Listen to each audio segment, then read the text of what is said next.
Hello everyone. The course is Banking Regulation Operations. The unit is Principles of Bank Lending, and the topic that I'll be covering in this presentation is on the bills purchased.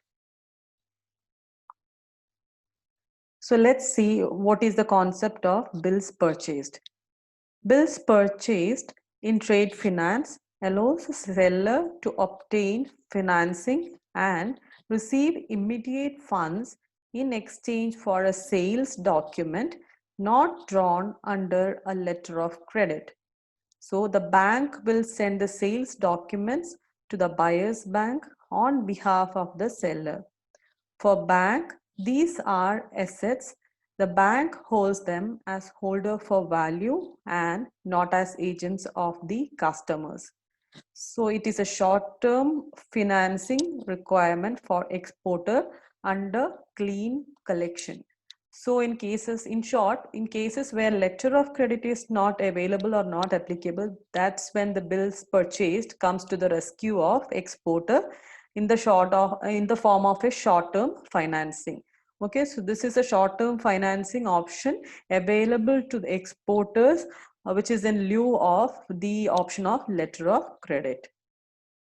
So what are the charges which comes in a bills purchased, and how do we compare it to the charges under bills discounting?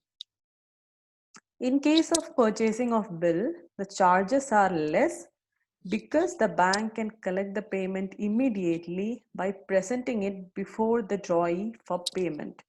Whereas in case of a bills discounting or discounting of bill, the charges are more because the bank, besides charging for the service rendered, will also charge for interest from the date of discounting the bill till the date of maturity. So if someone wants to compare the cost of a bill's purchase to that of a bill discounting, always the option of bill purchasing is better in terms of charges, because charges are lesser in case of a bills purchased as in comparison to a bills discounting. So this is simply the concept of bills purchase and why some of the exporters prefer no bills purchased over a letter of credit or a bill discounting process. I just hope this gives a clean idea about the concept of bills purchased, and I'll be coming up with a presentation of the bill discounting process in detail in my upcoming slides. Thank you for watching.